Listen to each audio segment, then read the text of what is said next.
Buonasera, benvenuti. Ringrazio come sempre Leonardo Colombati ed Emanuele Trevi per la straordinarietà degli ospiti che riescono a catturare e darci il privilegio di ospitarli all'interno dell'Accademia Nazionale di San Luca, ma mai come nel caso di Jhumpa Lahiri forse è così consonante la presenza di una straordinaria persona, di una scrittrice così straordinaria, con il DNA dell'Accademia di San Luca. Mi spiegherò. Ho scoperto questa sua triplice vicinanza alla lingua, no, il bengalese mi pare di capire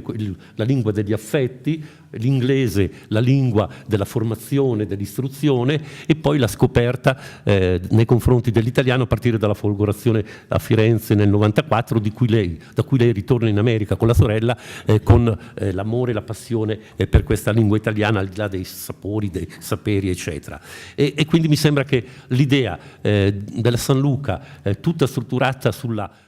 pari importanza delle tre discipline, pittura, scultura e architettura, in qualche modo sia in sintonia con questa triplice presenza così importante all'interno della scrittura di Jhumpa Lahiri, e che sorprendentemente fa dei suoi testi una sorta di caleidoscopio di immagini. Se penso a uno dei più recenti lavori, In altre parole, che era uscito mi pare a puntate sull'Internazionale, però l'incipit riguarda la descrizione di questo suo approccio, di questo suo avvicinamento alla lingua, e lo racconta per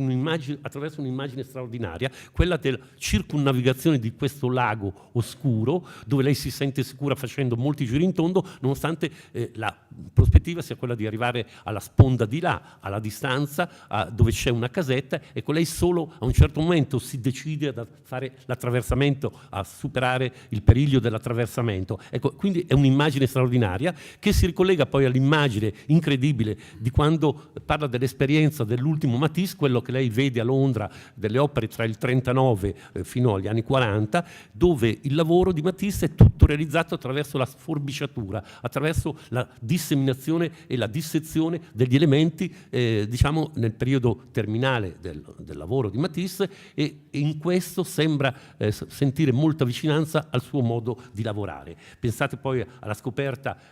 tardiva, come dice lei, di Agatha Christoph, che anche lei transfuga, si costringe a scrivere in francese, ecco, ma in quel caso per necessità, nel caso di Jhumpa Lahiri si tratta invece di una scelta molto motivata, ma sostanziata soprattutto dalla sua adesione al vissuto della lingua. E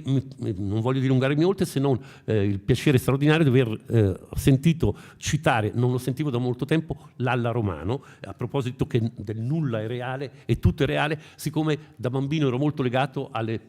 penombra che abbiamo attraversato, ma soprattutto alle parole tra noi leggere, anche lì un libro di immagini straordinarie, per cui mi sembra che l'Accademia di San Luca, e ricordo da Natalia Ginzburg a Moravia fino alla mia mitica Lalla Romano,